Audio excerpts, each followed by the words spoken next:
தீபந்தம் போன்றவள்தான் தீபமென ஆகிவிட்டேன். புயலுக்கு பிறந்தவள்தான் தென்றலென மாறிவிட்டேன். கருங்கல்லை போன்றவள்தான் கற்பூரமாகிவிட்டேன்.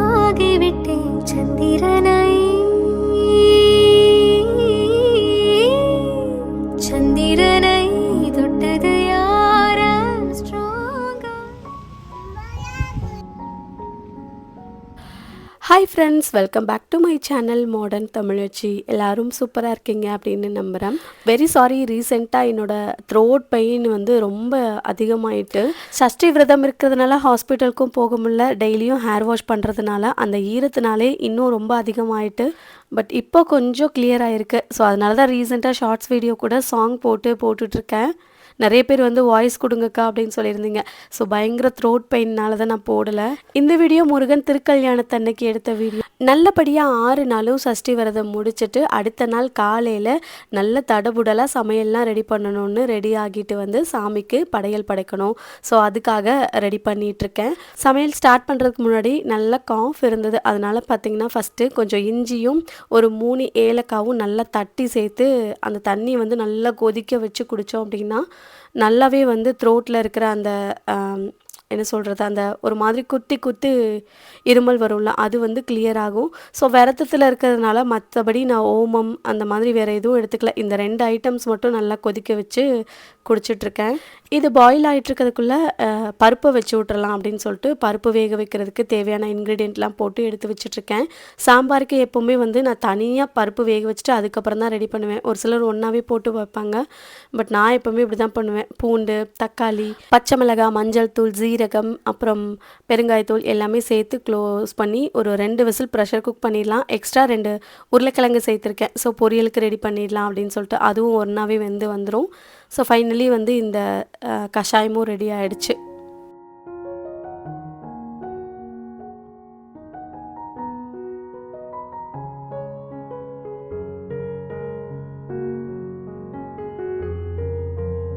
காய் வந்து பூசணிக்காய், மாங்காய், முட்டைக்கோஸ், கத்திரிக்காய், அவரைக்காய், கேரட் இதெல்லாமே வாங்கிட்டு வந்திருக்கேன். ஸோ இதில் வந்து ஃப்ரெஷ்ஷாகவே வந்து ரெடி பண்ணிடலான்னு சாம்பாருக்கு தேவையான காய் எல்லாமே கட் பண்ணிட்டேன். ஒரு சைடு வந்து பருப்பும் நல்லா வெந்து வந்துருச்சு. நிறைய பேர் நீங்கள் எந்த மாதிரியான விரதம் இருக்கீங்க அப்படின்னு சொல்லி கேட்டிருந்தீங்க. நான் வந்து மதியம் மட்டும் லஞ்ச் கொஞ்சமாக எடுத்துப்பேன். மற்றபடி காலையிலையும் நைட்டும் வந்து பட்டினி விரதம் தான், பால் கூட குடிக்கிறது இல்லை. ஸோ மதியத்துக்கு மட்டும் கொஞ்சம் ரைஸ் எடுத்துக்கிறோம். அதுவுமே ரைஸ் வந்து பார்த்திங்கன்னா ஒரே குழம்பாக இருக்கணும். ஒயிட் ரைஸ், கத்திரிக்காய் போட்ட குருமா, அப்படி இல்லைன்னா ஒரு நாள் வந்து மோர் குழம்பு வச்சுருந்தோம், ரசம் மட்டும் வச்சுருந்தோம், அப்புறம் ஒரு நாள் தயிர் மட்டும் வச்சுருந்தோம்.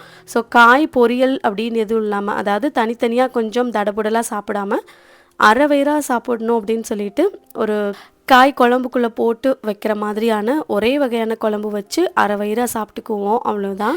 இதே விரதம் தான் போன வருஷமும் இருந்தேன். அதே மாதிரி இந்த வருஷமும் இந்த விரதம் தான் அப்படியே இருக்கும். அதே மாதிரி நான் இந்த விரதம் இருக்கிறதெல்லாம் பார்த்தீங்கன்னா இப்போ இல்லை, எப்போவுமே இருந்ததில்லை. போன வருஷத்துலேருந்து தான் ஃபாலோ பண்ண ஆரம்பிச்சிருக்கேன். ஏன்னா எனக்கு இந்த விரதம் இருக்கிறதுலலாம் அந்தளவுக்கு நம்பிக்கை கிடையாது. ஏதோ அம்மா அக்கா இவங்களாம் இருப்பாங்க. ஸோ அது வந்து அவங்களோட இது அப்படின்ட்டு நம்ம விட்டுருவோம். ஏன்னா ஸ்போர்ட்ஸ் டீச்சர் வேறு, நமக்கு வந்து இந்த ஆன்மீகத்தில் அந்தளவுக்கு அப்போல்லாம் கிடையாது.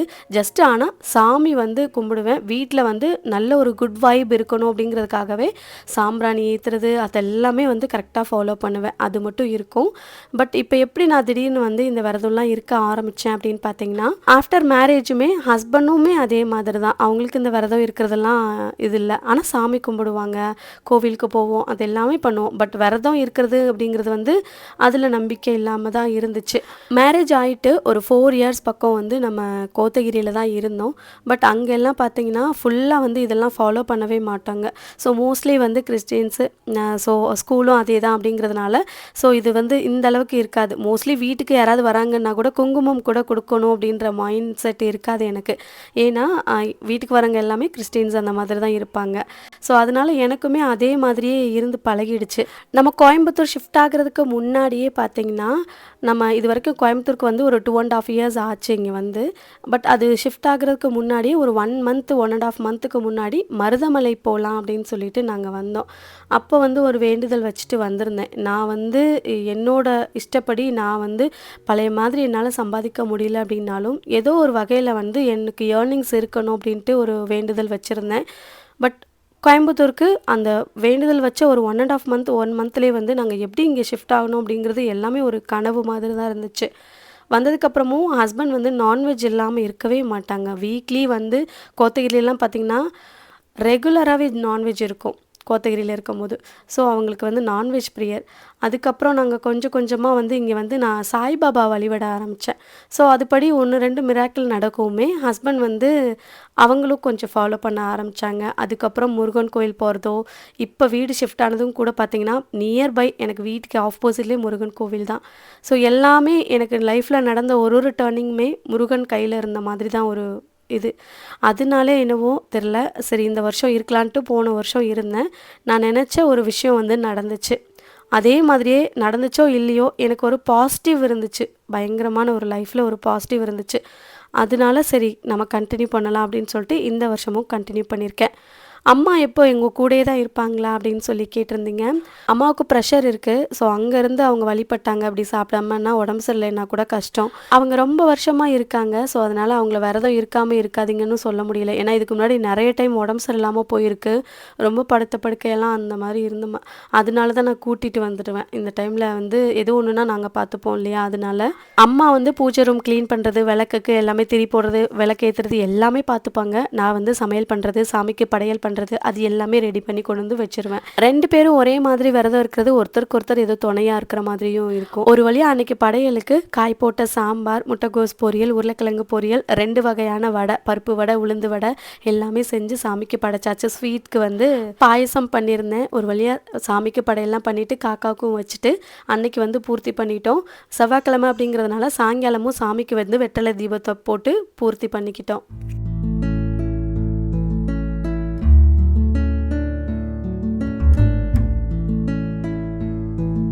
நெக்ஸ்ட் ஒரு 2 நாள் கழித்து எடுத்த வீடியோ தான் இது. ஸோ காலையிலே பார்த்தீங்கன்னா அப்படியே கொஞ்சம் லேட்டாக தான் எழுந்திரிச்சேன். இருக்கிறத வச்சு சமையல் பண்ணி கொடுத்துடலாம் அப்படின்னு சொல்லிட்டு இன்றைக்கி லஞ்சுக்கு வந்து பன்னீர் பட்டர் மசாலாவும் சப்பாத்தியும் மட்டும் ரெடி பண்ணி கொடுத்து விட்டுட்டேன். ஹஸ்பண்ட்க்கு கிடையாது. ஹஸ்பண்ட் வந்து ஏர்லி மார்னிங்கே போயிட்டாங்க, மேட்ச் இருக்குது அப்படின்ட்டு. சஷுக்கு மட்டும்தான் அப்படிங்கிறதுனால அவனுக்கு சப்பாத்தி வச்சு கொடுத்தாச்சு. அப்புறம் ட்ரெஸ் எல்லாம் அப்படியே வெளியில் கழட்டி போட்டு வச்சுருந்தாங்க. எல்லாத்தையும் எடுத்து போய் மெஷினில் வச்சிடலாம் அப்படின்னு சொல்லிட்டு எடுத்து வச்சுட்டு க்ளீன் பண்ண ஸ்டார்ட் பண்ணிட்டேன். நிறைய பேர் ரீசெண்ட் ஷார்ட்ஸ் வீடியோவில் பார்த்துட்டு வெயிட் லாஸ் பண்ணியிருக்கீங்க அப்படின்னு சொன்னீங்க. பட் வெயிட் வந்து லாஸ் ஆகிருக்கு தான். பட் இது வந்து ஹெல்தி வெயிட் லாஸ் கிடையாது என்னை பொறுத்த வரைக்கும். இது வந்து பட்னி விரதம் இருந்தனால உடம்பு வந்து லாஸ் ஆகிருக்கு, அவ்வளோதான். ஹெல்தியான வெயிட் லாஸ் அப்படின்னா கண்டிப்பாக வந்து கரெக்டான டயட் ரொட்டீன் ப்ளஸ் எக்ஸசைஸ், இது 2யும் கரெக்டான ரூட்டில் நம்ம கொண்டு போனால் தான் அது ஹெல்தியான வெயிட் லாஸாக இருக்கும். ஏன் சொல்கிறேன்னு பார்த்தீங்கன்னா, இது பட்னி இருந்து நம்ம விரதம் இருந்ததுனால உடம்பு லாஸ் ஆகிருக்கு, அவ்வளோதான். இது வந்து டக்குன்னு நம்ம மீல்ஸ் எடுத்துக்கும் போது டக்குன்னு வந்து வெயிட் வந்து இன்க்ரீஸ் ஆயிரும் தான். ஏன்னா இது அப்படியே மெயின்டைன் ஆகாது. இதை அப்படியே மெயின்டைன் பண்ணலாம் அப்படின்னு தான் அடுத்த நாளே வந்து நான் எக்ஸசைஸும் ஸ்டார்ட் பண்ணியிருக்கேன். ஸோ அந்த வராண்டா எல்லாத்தையுமே பெருக்கி விட்டுட்டு நான் வந்து எக்ஸசைஸ் முடிச்சுட்டு அகெயின் வந்து என்னோடய ரொட்டீனுக்கு போயாச்சு. ஒரு 11 o'clock அப்படின்னும்போது அம்மாவுக்கு வந்து ஜூஸ் ரெடி பண்ணி கொடுக்கலாம் அப்படின்னு சொல்லிட்டு அவங்களுக்கு ஆப்பிள் பனானா இருந்தது. அதை வந்து ஜூஸ் ரெடி பண்ணிடலான்னு பாதி கட் பண்ணி த்ரிஷனுக்கு கொடுத்துட்டு ஆப்பிள் அண்ட் பனானாவை வந்து அம்மாவுக்கு வந்து ஜூஸ் ரெடி பண்ணி கொடுத்துட்டேன். ஆக்சுவலாக அவங்க 6 நாள் விரதம் இருந்தாங்க இல்லையா. ஸோ பிபி வந்து லோவான மாதிரி ஆயிடுச்சு. நிறைய பேர்கிட்ட நான் கேட்டேன். ஸோ எல்லாருக்குமே இந்த ப்ராப்ளம் தான், வயிறு வலி அந்த மாதிரிலாம் இருந்தது. பட் எனக்கு அந்த முருகன் அருளால் எந்த மாதிரி ப்ராப்ளமும் இல்லை. பட் இந்த கோல்டு ப்ராப்ளம் மட்டும்தான், வேறு எதுவுமே இல்லை. ஸோ விரதம் 6 நாளும் இருந்தாங்க அப்படிங்கிறதுனால அவங்களுக்கு வந்து ஜூஸ் ஐட்டம்ஸ் தான் இப்போ அதிகமாக கொடுத்துட்ருக்கேன். கொஞ்சம் ஜூஸ் ஐட்டம்ஸ் கொடுத்து கொஞ்சம் ஸ்ட்ரென்த் ஆகிட்டாங்க அப்படின்னா அதுக்கப்புறமா ஃபுட்டு வந்து எப்பயும் போல் நார்மலாக எடுத்துக்கலாம் அப்படின்ட்டு ஃபுட்டு வந்து அப்படியே கொஞ்சம் கொஞ்சமாக அப்படியே இன்க்ரீஸ் பண்ணிகிட்ருக்காங்க. சமையல் வேலையை அம்மாவே பார்த்துக்கிறேன் அப்படின்னு சொல்லிட்டாங்க. எனக்கு ஆர்டர் எடுக்கிற வேலை இருந்தது. ஸோ அந்த வேலையை பார்த்துட்டு அப்படியே வெளியில் க்ளீன் பண்ணி விட்டுறலாம் அப்படின்னு சொல்லிட்டு கீழே கொஞ்சம் செடி இருந்தது. அந்த செடி வந்து இலை ரொம்ப பெருசு பெருசாக வந்துட்டு ஒரு மாதிரி அந்த விண்டோ ஃபுல்லாக ஆக்குப்பை பண்ணுற மாதிரி இருந்துச்சு. அதனால் அது அப்படியே இருக்கட்டும்னு விட்டுட்டேன் நானும். ஸோ தண்ணி ஊற்றாமல் அது ரொம்ப வாடிருச்சு. அது எல்லாத்தையுமே எடுத்து கட் பண்ணி போட்டுட்டு ஃப்ரெஷ்ஷாக வேறு இலை வைக்கலாம் அப்படின்னு சொல்லிட்டு இந்த மணி பிளான்ட் வந்து கட் பண்ணிகிட்ருக்கேன். எனக்கு வந்து மணி பிளான்ட்லேயே இந்த க்ரீன் கலர் மணி பிளான்ட் வந்து ரொம்ப பிடிக்கும். ஸோ அதனால் இதை கட் பண்ணி வச்சோம் அப்படின்னா நல்லா இன்னும் பிரைட்டாக இருக்கும் அப்படின்னு சொல்லிட்டு கட் பண்ணிவிட்டு அப்படியே வந்து மண்ணில் வச்சுறேன். இந்த மண்ணில் வைக்கிறது வந்து பார்த்திங்கன்னா நம்ம கொக்கோ பீட் அப்புறம் நார்மல் மண் அது மட்டும்தான் இதில் வந்து சேர்த்துருக்கேன். வீட்டில் இருக்கிற இண்டோர் பிளான்ட் எல்லாமே அப்படி தான் இருக்குது. இன்னொன்று நல்ல ஹெல்தி க்ரோ இருக்கணும் அப்படின்னா நீங்கள் கட் பண்ண உடனே ஏதாவது ஒரு கிளாஸ் பாட்டிலில் வச்சுட்டு ஒரு 3 டேஸ்க்கு அப்புறமா வந்து இந்த மாதிரி மண்ணில் வச்சிங்க அப்படின்னா க்ரோயிங் ஃபாஸ்ட்டாக இருக்கும். ஸோ நான் இப்படி வச்சாலுமே எனக்கு க்ரோயிங் இருக்க தான் செய்யுது. அதனால் வந்து கட் பண்ண உடனே வந்து எடுத்து ஷிஃப்ட் பண்ணிட்டேன். அப்புறம் அன்றைக்கி ஈவினிங் போல் பார்த்திங்கன்னா பசங்க வந்து மாடியில் விளையாடிட்டு இருந்தாங்க. கொஞ்ச நேரம் அப்படியே நானும் வெளியில் வந்து வாக்கிங் போகலாம் அப்படின்னு சொல்லிட்டு கொஞ்ச நேரம் வாக்கிங் போயிட்டு இருந்தேன். அம்மா வந்து ட்ரெஸ்லாம் வாஷிங் போட்டுட்டு இருந்தாங்க. திரிஷன் குட்டியோட இன்ஸ்பிரேஷன்னா அவங்க அண்ணா தான் நினைக்கிறேன். அவன் சைக்கிள் ஓட்டுறதை நல்லா பார்த்துருப்பான் அப்படின்னு நினைக்கிறேன். அவன் எப்படி சைக்கிள் ஓட்டுறானோ அதே மாதிரியே இவனும் சூப்பராக வந்து சைக்கிள் ஓட்ட கற்றுக்கிட்டான். கால் எட்டலை தான், ஆனால் நல்லா டக்கு பிடிச்சி சூப்பராக ஓட்டுறான். இன்றைக்கி வீடியோ அவ்வளோதான். கொஞ்சம் பக்தி மயமாக மொக்க போட்டிருப்பேன் அப்படின்னு நினைக்கிறேன். ஸோ எனக்காக பொறுத்துக்கோங்க. நெக்ஸ்ட் வீடியோ வந்து இதை விட நல்லா இன்ட்ரெஸ்டிங்காக வீடியோ வந்து போஸ்ட் பண்ணுறேன். பிடிச்சிருந்ததுன்னா வீடியோக்கு ஒரு லைக் கொடுத்துட்டு சேனலை மறக்காமல் சப்ஸ்கிரைப் பண்ணிக்கோங்க. நெக்ஸ்ட் வீடியோவில் பார்க்கலாம். தேங்க்யூ.